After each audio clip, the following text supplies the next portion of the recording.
I'm Emily Page, and you're watching Start to Sold. And today we are talking about shelf life. What is shelf life? If you are a food and beverage brand owner and you're just starting out to launch your product, you probably have some questions about what is shelf life, how is it determined, how can I create shelf life standards for myself, and is it possible to even extend shelf life? So we thought we'd ask Melissa, because Melissa knows everything about shelf life, and she can actually give you the basics that you need to know to be able to develop shelf life for your food and beverage product. So Melissa, thank you so much for being here today. This is Melissa Callichia. She owns 2 different companies and founded 2 different companies in food safety. So she has Food Micro Labs, which is a laboratory that does testing, and Food Safety Solutions, which is a consultancy for food safety issues, because I'm sure they come up and you need some expert to give you advice. So thank you for being here today, Melissa. Thank you for asking me, Emily. I'm so delighted to get to speak with you and to broadcast to your subscribers and your clientele. I'm delighted. Well, she's very passionate. You'll kind of pick that up, that she's very passionate about food safety and about your success. She loves seeing companies succeed. And so I've seen you, Melissa, get very enthusiastic as you're solving problems. And so you're the perfect person to talk about this. Will you talk a little bit about what is shelf life and how do we determine it for our product? Of course. I think it's one of the most important things that's foundational and basic about our foods, and anybody we're selling our foods to, of course, is going to be very interested in it. And the other thing about shelf life is that, our FDA and USDA, the regulatory bodies that we are manufacturing, that govern the foods we're manufacturing, they have requirements as far as wholesomeness of food. And so that would include shelf stability, shelf life. It would include things like that it's not adulterated. The food doesn't contain something it's not supposed to contain, foreign objects, ingredients that are undeclared, things like that. But the wholesomeness part of it is really the shelf life piece of it. And shelf life is really boiled down to its basics. It's a determination of the length of time a food can be stored under temperature conditions that are intended for the food, and where the end point of the product is. Quality-wise, where it fails from a quality standpoint, where we wouldn't want our consumer or the person buying our food to experience those types of attributes. At what point does it fail? And then also to make sure that the shelf life is defined so that a food safety issue doesn't develop in that food relative to the time frame that it was stored under the conditions that it was stored. And so there are the key considerations, safety and quality, that are always governing what we're trying to do to define the endpoint of the food. And that translates to a use-by date on the finished product. If the endpoint of the shelf life is a safety-based limit, so beyond the storage of that food beyond that time frame, a use-by date generally implies that a food safety issue could develop after that time, whereas a best-by date is considered a quality endpoint. It might be a limit beyond which the food doesn't become unsafe, but it might not be ideal. It might begin to mold, grow mold, to the package to puff and distend from bacterial activity. It might be that the food oxidizes and the fat becomes rancid, so it becomes to get like an odor to it or a flavor, soapy flavor to it. I mean, there are all kinds of degradation in food, and often those degradation are natural. They're unavoidable and natural, and they're relative to the process, the ingredients, the characteristics of the food. as far as its moisture or its what we call water activity, the available water in the food, the pH of the product. There are all kinds of attributes about the design of the food that impact how long it can go before it either reaches its quality endpoint or its food safety endpoint, if that's relevant to the food. Yes. Okay, so the average person listening to this is like, water activity, oh no, what is that? These are all things, and even the word designing the food, for the average layperson, they probably think about it like cooking. You know, but these are the terms that we use in the industry to describe it from an analytical perspective, to understand that if you bake a cookie, for example, before you bake it, there's a lot more moisture, and once you bake it, there's less moisture. And the amount of moisture affects the ability for those bacteria to start growing. And the same is true with the pH. What Melissa was describing with the pH is that certain bacteria, right, they can't grow in a certain pH level of food. So if you get the food to be a little bit more acidic or a little more base, which one is it? Well, it could be either, right? Most foods are acidified. Most foods we eat, human foods eat, are acidified if they're not of a neutral pH. And so things like barbecue sauces, things like mustard, things like beverages, they're often acidified, and the acid in the food makes the food less hospitable for either spoilage microbes or microbes that can make us sick, called pathogens. It makes it less hospitable for those to grow. And so sometimes some foods are alkali, things like sometimes masa, things that we use for alkalizing corn for masa.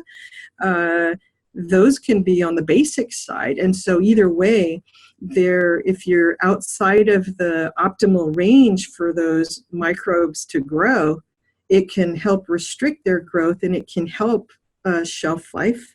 It can help increase the shelf life and make things less hospitable for the spoilage organisms to grow. So things then that influence shelf life, you said, were water activity, yes. acidity.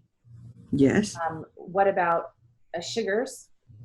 Sugars and what we call sugars can kind of impact water activity. So sugar and salt in a food can help bind up the available water in the food so that it's not available for supporting the growth of spoilage or pathogen organisms.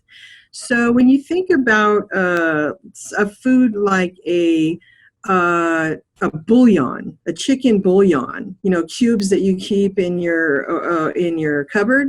Yes. And when you touch those and when you open them, if you crush them, they're kind of soft and they feel almost soft moist, right? Yes. But what makes those safe at room temperature is that they have some moisture in them. That's what makes them soft. But what they have is a heavy amount of salt in there. And so what the salt does is help bind up the water. And so they can't support the growth of either spoilage bacteria, microorganisms, or support the growth of pathogen organisms that can make us sick. And so even though they might have moisture about them, the salt can bind them up, and they're fine. They won't support the growth. Just like let's say if we have a caramel sauce in our cupboard, it's shelf stable. That's just an example where sugar, where it's highly moisture, you can it's pourable. The caramel sauce might be pourable, so it's got moisture in there. It's wet, but what's happening is the high sugar is binding up that water and reducing the water activity, the amount of available water for microbes to grow. And it's also helping improve the shelf life. So sometimes when we have a new novel product and we're making a low salt version of something, and it's an intermediate moisture product. So there's moisture there, and we're reducing the salt concentration. We've got to make sure that we don't reduce it to the point that it becomes permissive for growth of spoilage or pathogen organisms. Same with a low sugar product that's stabilized by sugar, like that example of the caramel sauce. If we were to take out lots of the sugar, it's going to raise the water activity. It's going to improve the amount of biologically available water that can impact the shelf life. So that when we make a low sugar version of a high moisture or intermediate moisture thing, or we make a low salt version, we have to verify the shelf life relative to that formula, because it may be very different than the full salt or the full sugar version of it, right? It might even require refrigeration if it's been reduced enough that it's not stable for very long without temperature control. Right. Well, so that is another thing, is temperature. Temperature is one of the other things that influences shelf life, shelf stability. Yes. So whether something needs to stay frozen so that microbials can't grow, like the longer it's in a frozen state, the less likely the bacteria can grow. Although it still does grow. People don't realize that bacteria still is growing in a frozen environment. It can grow. It's a lot slower, and a regular refrigeration can help. There's also oxygen exposure, right? Yes. That can also influence shelf life. So do you want to speak to a little bit about that, about how they can either do gas flushing or? Sure. Well, they're the microorganisms that either spoil a food or can grow and create a food safety hazard in the food. They often have very specific requirements as far as how much oxygen is available in the food, or sometimes if oxygen is unavailable in the food, you can have a different food safety hazard, different organisms. And so I'll give you a really good example. When we have let's say we have a product that is a beef jerky. Mm-hmm. And it's a nice, soft, moist beef jerky. It's not dry. It's really nice and soft, moist. And so when we have that packaged in a food package where there's oxygen present in that container, a lot of times the soft, moist attribute of that jerky has enough water activity content. The salt isn't so high on it that it would restrict growth of spoilage, of molds, of yeast, of things like that. And so if we take that product and the package involves ambient air atmosphere. So let's say it's in a pouch and it's just a heat seal at the top, but it has air atmosphere in it. If you take that jerky and you do a shelf life test on it at ambient room temperature, you might see that after 2 months, you might start to see mold growing on it, right, on the surface, because it's got enough moisture. That's why it's a soft, moist product, and it may be what defines the product as so desirable, right? And it's our concept. Well, when we do things like that, we have to sometimes, if we want a shelf life longer than a couple of months or however long the product can bear, if we were to take that very same jerky and put it into a vacuum package vacuum package where we exhaust all of the headspace out, so there's no oxygen available in that product, and it looks like a blister pack, so you can see the shape of the jerky, you can feel the shape of the jerky, but there's no oxygen in there. It's a tight package.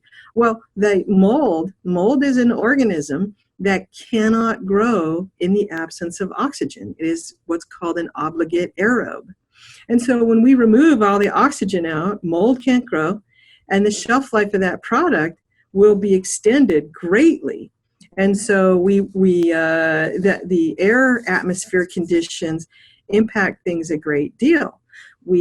Sometimes we have organisms that are, besides molds, there are other bacterium that like to grow in refrigerated foods, for example, that if the pH, the acidity levels are favorable for growth of those organisms, and if those organisms become exposed to the food from the handling environment and the food process, and we know that the pH, the acidity, won't prohibit their growth during extended refrigerated shelf life, that we could hold back some of those organisms that require oxygen, that are obligate aerobes, like the mold.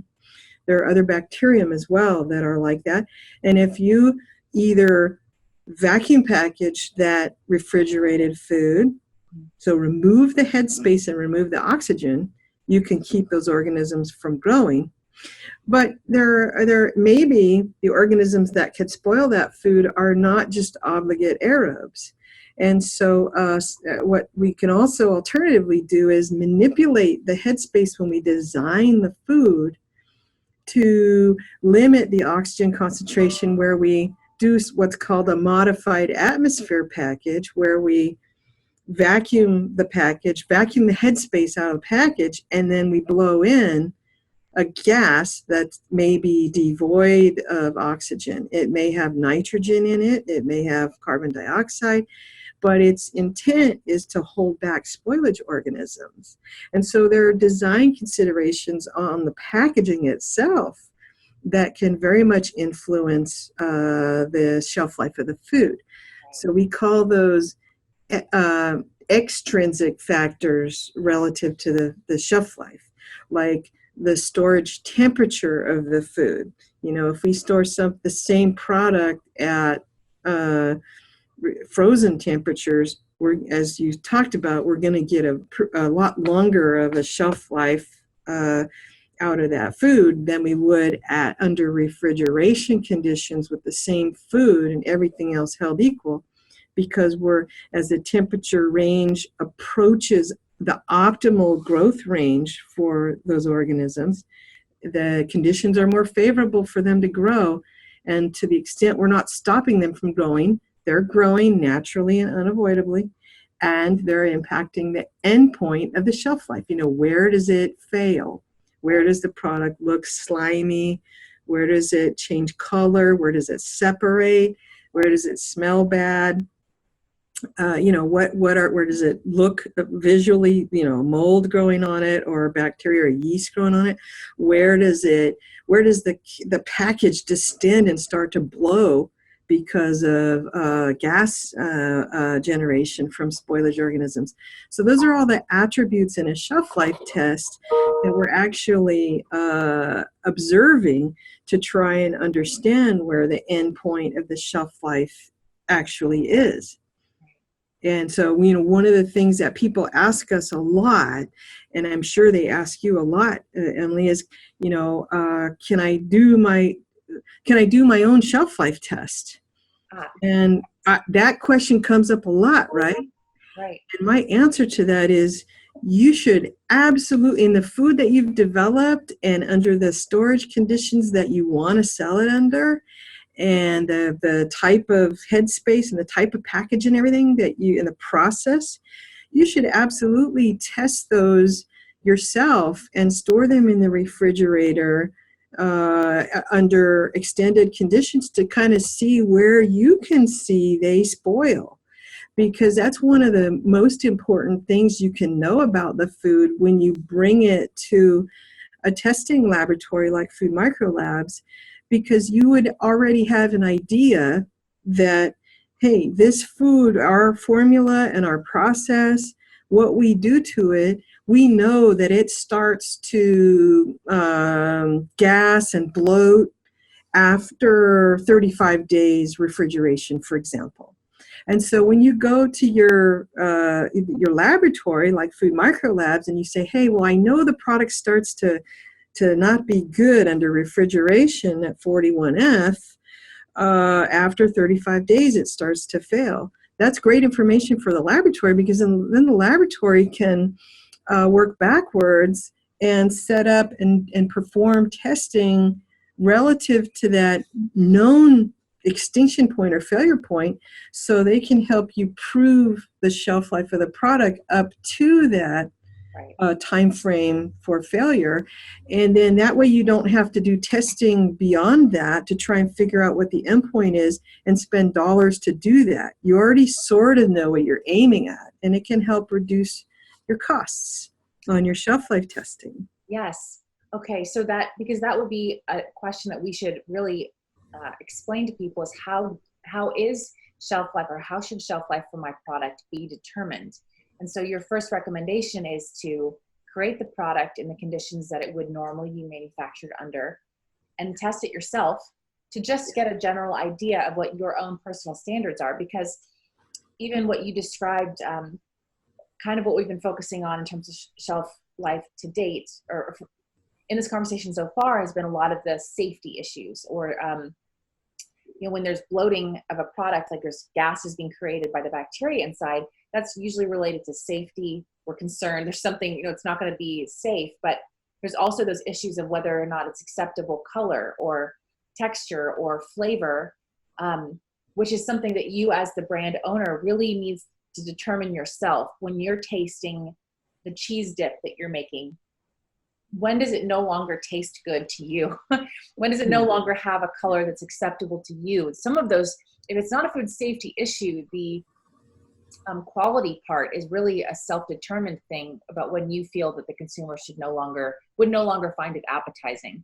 And so the first step is to do the test yourself. What are the secondary, tertiary steps to determining shelf life that you would actually put on packaging? Well, that's a great question. One of the first questions when you talk to one of the scientists at Food Microlabs, one of the things that we ask you about your product to understand the design of your product is, we ask you, well, what's the pH of your product formulation? What's the pH?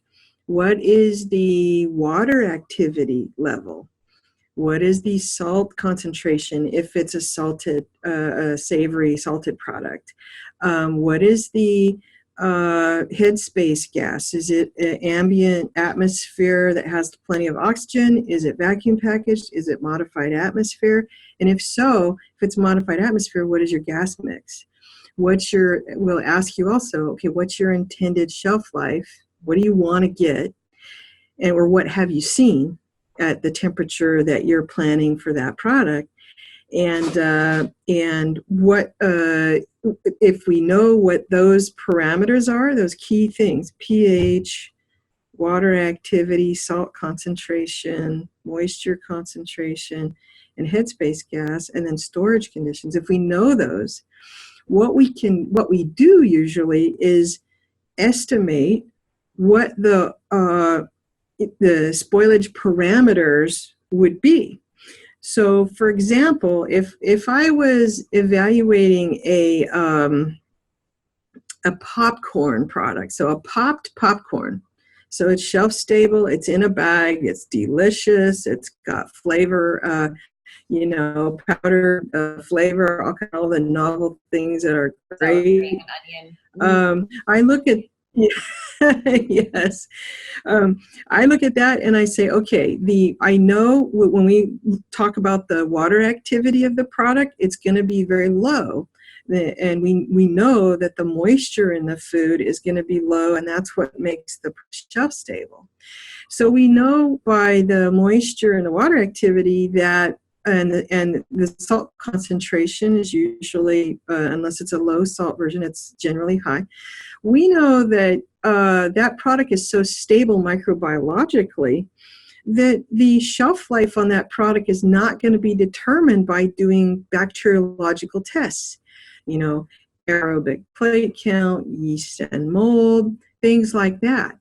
Those are not really going to be relevant because they aren't really going to change in the food because it's so low moisture. So on a shelf life on that type of a product, what we might instead look at is sensory, So we store it under known conditions, temperature conditions and time conditions, and we test sensory. How does the product smell? How does it taste? Is it still crunchy? Did it soften? Things like that. So we look at those, and then we also look at, hey, if it's in a cheese powder and the fat concentration on the product is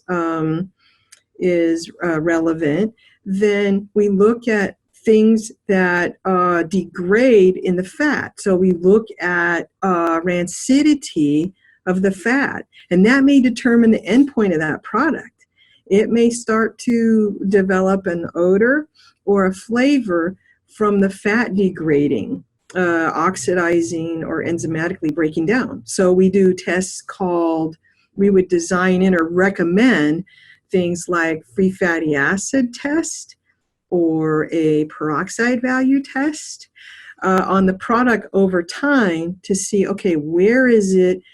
Do that paired with sensory, aroma, texture, flavor, appearance. We would do that and pair those results together to see, okay, where does the peroxide value and free fatty acids, where do they become unacceptable?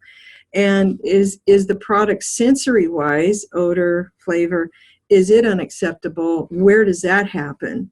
And so we would pick the product failure point based on more on sensory on a dry food. And so that would be where you pick the endpoint, and wherever that product fails, you want to pick the point just before it fails. And then your shelf life that you claim on the product is usually 30% lower than that, so that you have overage in there for when people hold things beyond the claim best by date on the product. And so that's how shelf life is done. You usually do a time zero. We design the studies where you do a time zero, time of manufacture, so you know what the starting attributes of in this example, the free fatty acid, peroxide value, the sensory. And then you do usually test intervals that are estimated 25% of the elapsed shelf life, 50%, 75, 100, and then 130%. So you have that 30% overage on your claim of Best Buy, which is 100% of that Best Buy period. And so that's generally how it's done. On a dry food, on a low moisture food, that's often what it looks like. We can do things like accelerated shelf life testing, where we hold the product at elevated temperatures to try and induce it to spoil it, so we can correlate that with estimation on real time. We do sometimes accelerated shelf life studies, but that shelf life might look very, very different than a refrigerated enchilada that has, has all kinds of ingredients in it. It has sauce on top, it has cheese on top, it has other things, and it may be it may have a acidified sauce on the enchilada, but then it's on a tortilla that's wrapped around a filling where the pH is more neutral, right? And so the combination food means that if the pH on everything isn't controlled, that we really have to look at the component in the food that may be the most sensitive to time and temperature, and you base your shelf life endpoint on the failure of that total product. And then you also look at the components or ingredients, because if one ingredient goes bad within a combined product, that enchilada, if the corn filling of the enchilada goes bad before the rest of the product, it's still gone bad. So we need to make sure that we know from our sensory analysis where the endpoint is. And then in that type of a food, since microbiological degradation of that product is going to happen naturally and unavoidably, we would track the microbiology of that food. We would track things like yeast and mold. Mold might make, mold pats grow on top of the product where you could see fuzz on it, right? So, it might gas because yeast was associated with it and it's growing, and yeast tend to ferment and produce gas. It might be a class of bacterium called lactic acid bacteria that can grow and acidify and sour the product, or possibly some are gassers, can gas the product. And so we would look at attributes like that over time on those organisms that are the spoilage categories that are most likely going to end up spoiling that type of food. And then we also look at the sensory and pair the sensory with it, so we know what the sensory is doing versus the microbiological. And so and what we do is come up with that same, hey, look at the product and evaluate it at time of manufacture. And then also look at it at your estimate. When you come in knowing that your enchilada after 24 days at refrigeration, that it starts to separate or not look good, that's what you tell the lab, and the lab kind of helps you with designing what that shelf life might be, so that you would know what those spoilage attributes are doing in the product and what the sensory characteristics of the product are, so you can determine that endpoint and that use by date, the date that you would be defined with a 30% overage, so you know that you have confidence the product's going to be safe and stable up to that use by date. And you have so the amount of work that you have that goes into it sounds very intimidating. And so in terms of the good news is that people come to you and your lab is the one that's doing these tests. So I want to reassure anyone who's listening or watching that she's giving all this information because this is the back end, behind the curtain stuff that needs to be done by a sophisticated lab and with a scientific method. And as a brand owner, what this practically means is that, for example, if you're going to, I think we did some potato salad together. I remember doing a shelf life with your lab. Yeah, I don't think your lab was working on this. We were doing a HPP'd potato salad for Costco. It was being done in a bag, and it would be, it wasn't HPP'd, it was hot filled. And so we had to determine the shelf life of this mixture product, so the potatoes and cheese and sour cream and onions and all of these elements. And we were nervous to sell it because Costco wanted to have 30-day shelf life, 35-day shelf life. And so the way that we determined it was that we went through, and this is applicable to anyone who's watching, because this is what you need to do. You need to do a production run and you need to make 100 units of this product exactly with the exact ingredients, exactly the way it's supposed to be done. And that is really important because someone new to manufacturing may think, oh, well, I'll just use onions from my kitchen. And they don't use every ingredient that is made in a mass-produced factory environment actually has to come with its own ingredient component certificates of analysis, meaning that the potatoes have to be a specific brand of potato that has certain analysis. So you can't just go make this in your own test kitchen. You have to convince your contract manufacturer to make 100 samples for you so that you can do this shelf life test, or whatever quantity it needs to be. 100 is probably a lot, but usually they won't do very small quantities for you on their factory line. So you got to pay for 1,000 units or something like that. You have to take those units and you have to write the date of manufacturing on them. You have to call Melissa's team and lab and say, I need shelf life studies. They will ask a bunch of questions about the nature of your product, which she just listed out. And then she will recommend, their facility, their lab will recommend what types of tests should be done to determine the shelf life. And they'll also ask you, hey, what do you think the shelf life should be? And so if you were doing tests in your own kitchen with your own samples, or using some of the samples from the factory, you probably have a general idea of when the product won't smell and look good and when it won't bacterial wise be healthy. So you tell all of that to the lab, and then you send those samples in, and you've got to send those samples in with a lab request, which marks off the date of manufacturing. And you want to make sure that those samples are shipped in If it's supposed to be refrigerated, you got to keep it refrigerated from the factory to the lab, because temperature abuse can cause, that's not normal, can cause the study to not be scientific. And so it's shelf, whatever the format that it will be shipped to the grocery store in, you got to keep that environment safe and steady, and you got to get the product to them immediately. And then what they start doing is they test the first day. They take that one first sample and they open it up and they do the lab tests, and that creates a benchmark.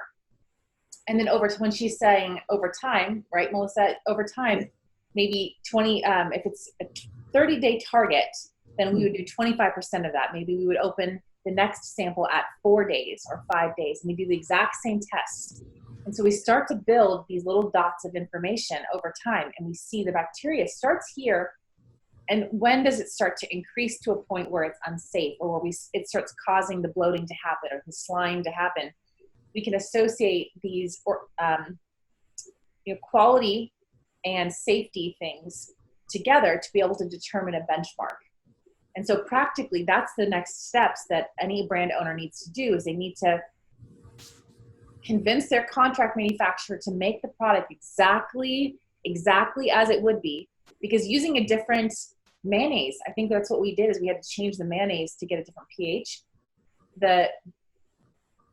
Changing one ingredient can change the whole shelf life. So it needs to be done scientifically in the correct way. So that's a person's next steps. And then once they've done that, the studies with you, then you give information and recommendations about, hey, this is where this gets to be an unsafe amount of bacteria. This is where we started to see breakdown of the quality of the potato. And so that would be the general shelf life. If you can do that over and over again and develop shelf life studies. And for products that are really long, we did an RTD, ready to drink beverage. And so that was hot filled, and it obviously had a very long shelf life, and it was very safe. But we were more concerned about the degradation of the color of the product and the flavor. And so we had to do those types of shelf life studies. And I think we sent some to your lab, and we also kept some internally so we could do at home, because our standards, we were less worried about safety and more worried about the quality of those colors and things. And we did that study where we opened the product immediately. We took pictures. We wrote down notes about what it tasted like. And then we had to open it again, 6 months from then, 3 months from then, to kind of make sure that the color was staying the same over time. So that's really what, in terms of practically, that is what an entrepreneur needs to do, is they need to make samples, they need to get a lab involved, and they need to ask and pay for those studies to be done to be able to determine what that shelf life would be. Yes. And I think one of the most important things too, I can't underscore enough, that, when the lab asks questions about, do you know what the product pH is? Do you know what the water activity is, the shelf life, or what your expected shelf life, what the salt concentration, the moisture? When we're asking things like that, we're really trying to understand the product so that we can suggest the tests that are most appropriate, and not tests that are not appropriate. See, if labs don't have that kind of information, then sometimes they can do lots of batteries of tests, and it can drive the cost up and not provide you with very good information. And so that's why at the outset, if you don't know what your product pH or water activity is, or salt concentration or moisture and things like that, if you don't know what they are, that's one of the first things that we recommend that you do, so that we know what those are, so that the study can be designed as succinctly and appropriately as possible. Cost effectively. Yes. It's so important. The other thing about the study is to really understand what temperatures you want to study the product at. And so, for example, if you have that refrigerated enchilada, or you have a refrigerated beverage or whatever, if you store those products at, let's say, your cooler at your manufacturing facility, or your co-packer or your facility stores the product refrigerated at 34F or 36F. If you do your shelf life study, and age the product at 34F or 36F, the outcome of the shelf life that you get is going to be relative to that temperature. And so retailers, supermarkets and markets that sell consumer packaged goods to consumers, the legal refrigeration temperature for food that requires refrigeration for safety is 41F max. So really, it would be best to design your studies so that you're storing that product for its shelf life testing at 41F constant temperature. So you're using worst case conditions that food's going to be subject to, because there's nothing worse than your retail customer calling you and saying, hey, we have consumer complaints that the product is spoiling and it's a week before or 2 weeks before its shelf life, its use by date.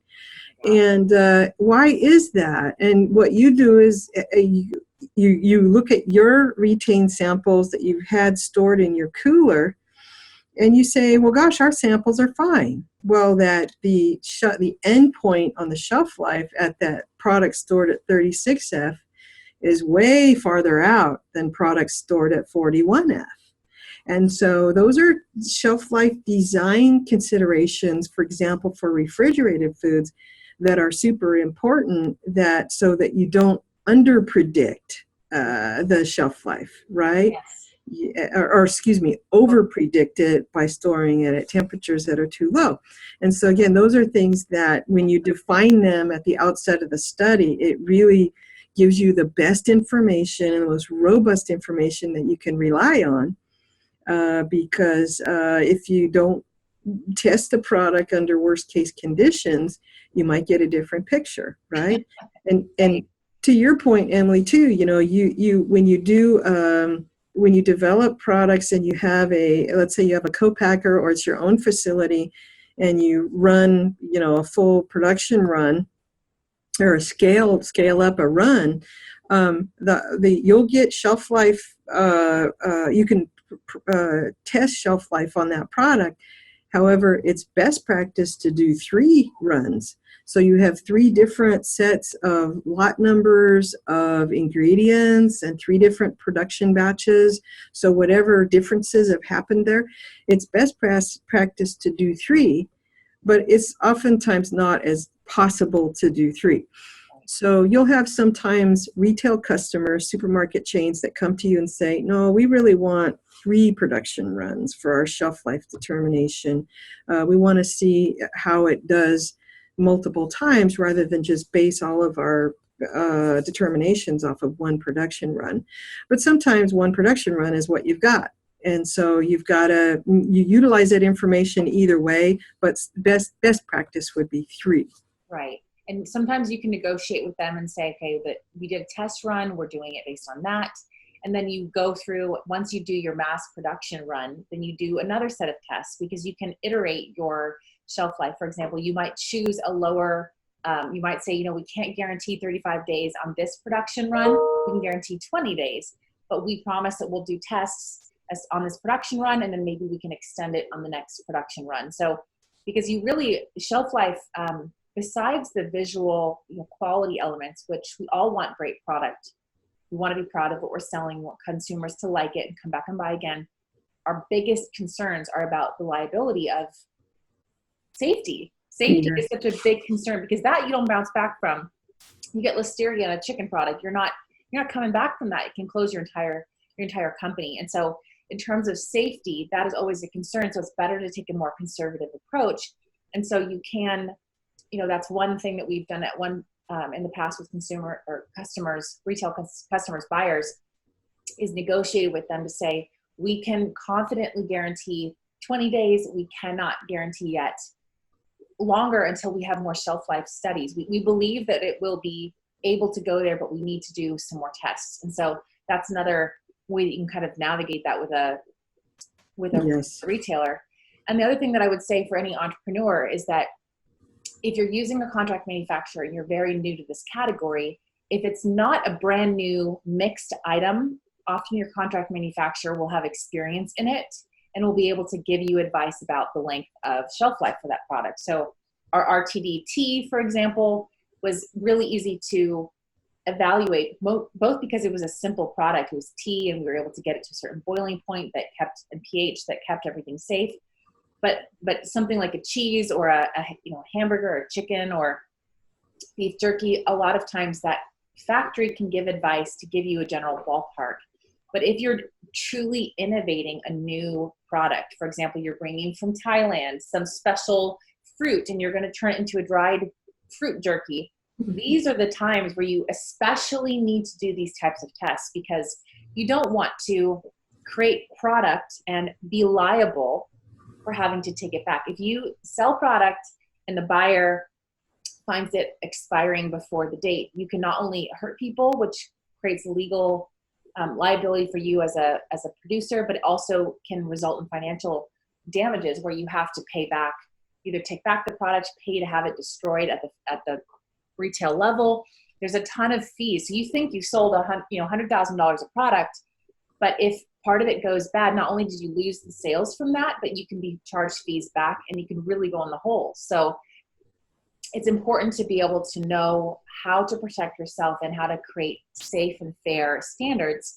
And I think that would be another question I would ask you would be, in terms of doing these types of studies, what do I need to do to legally protect myself as a brand owner on this shelf life issue? Because what you're recommending is a best practice for creating a wise and safe standard. Is there anything else? Does that keep me safe if I've had a third party validate these things? And what else should I consider?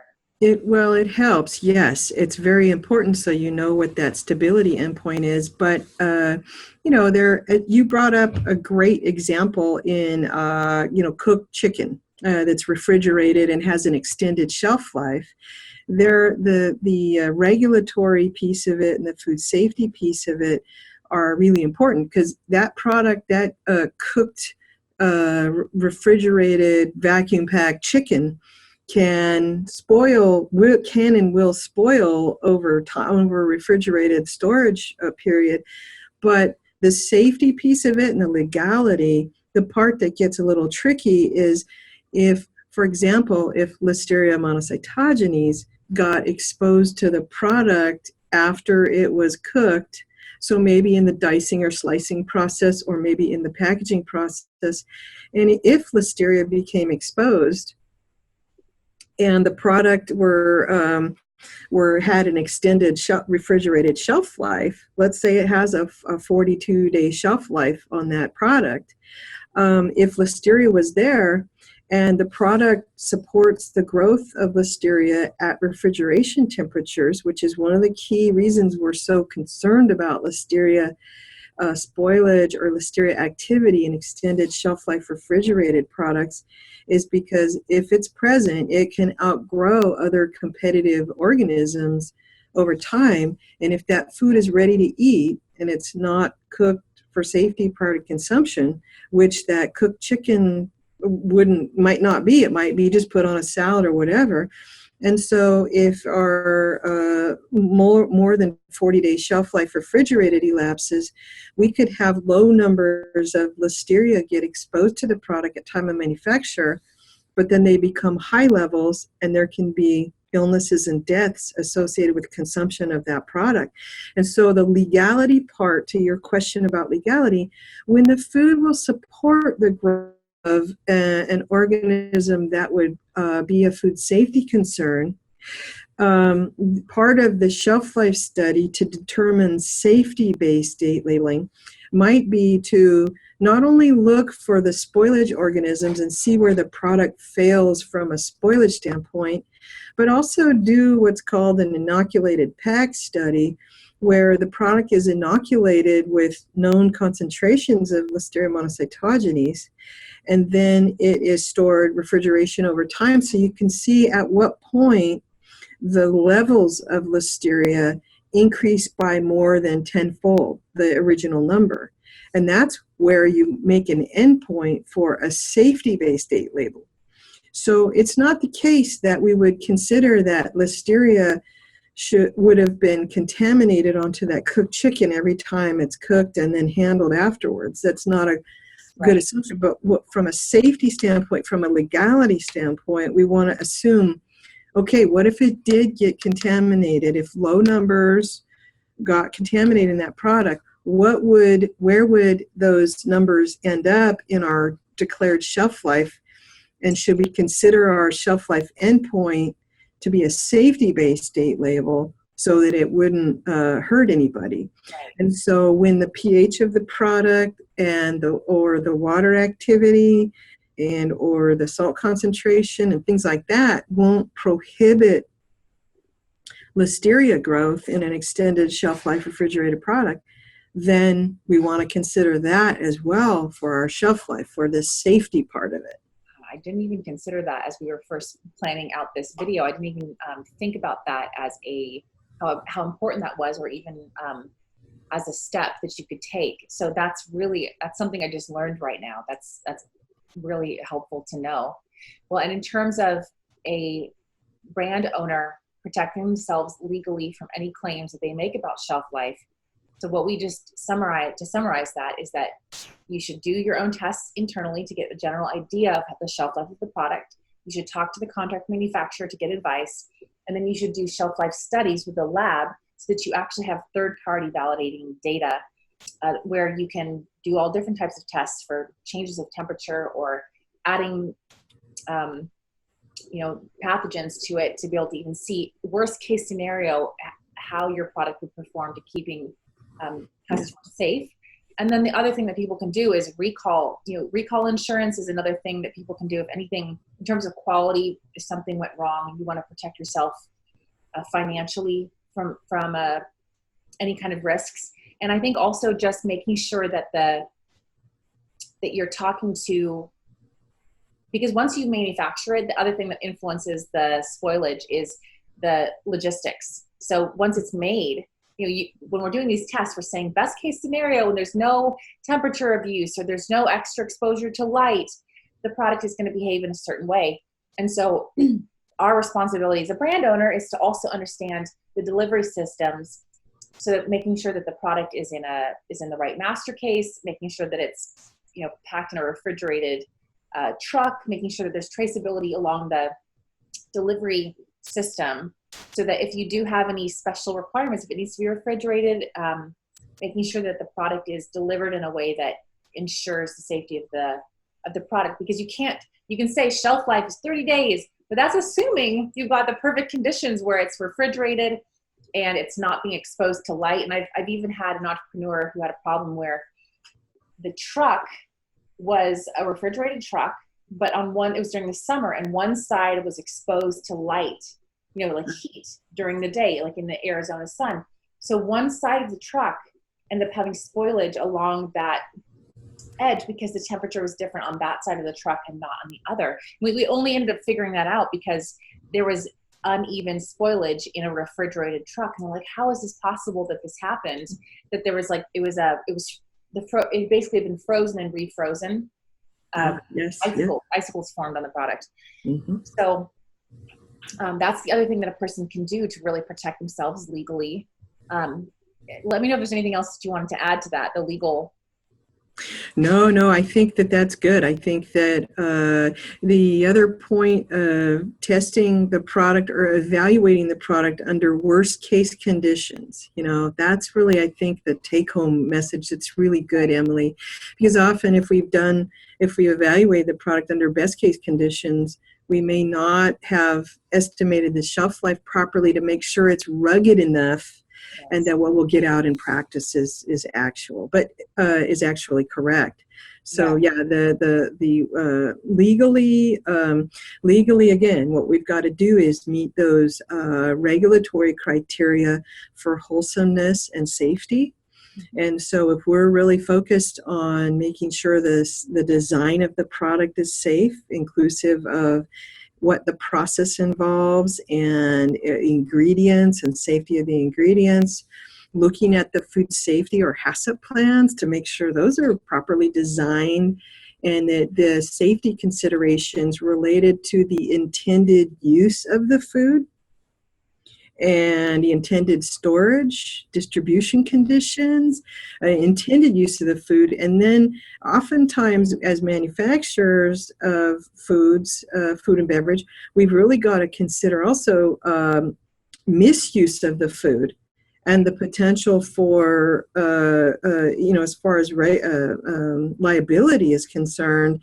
If our product is a raw cookie dough, and it says right on the package in big red letters, the product's got to be fully cooked for safety before you consume it. And misuse by consumers would be eating the raw cookie dough, right? Which we know there have been outbreaks of illness from E. coli, pathogenic E. coli, and salmonellosis, because people just eat raw cookie dough and they like it, and they see raw cookie dough blended into ice cream, ready-to-eat ice creams, and raw cookie dough filling in cookies or filling in bonbons or whatever. And what they're not understanding is, and it's not ever presented to consumers, that when we have a raw cookie dough that's going to be utilized as a mix-in a ice cream, that raw cookie dough is a very special formulation. The design of that raw cookie dough includes probably usage of heat-treated flour, raw wheat flour, that's heat-treated to kill off pathogenic E. coli and salmonella. So it's basically a ready-to-eat cookie dough. And it's very different than the cookie dough that you buy at the store that's intended for baking, that probably isn't made with wheat flour that's been heat treated to kill off those things. And so when consumers custom and practice is that they misuse that product. They eat it without cooking it.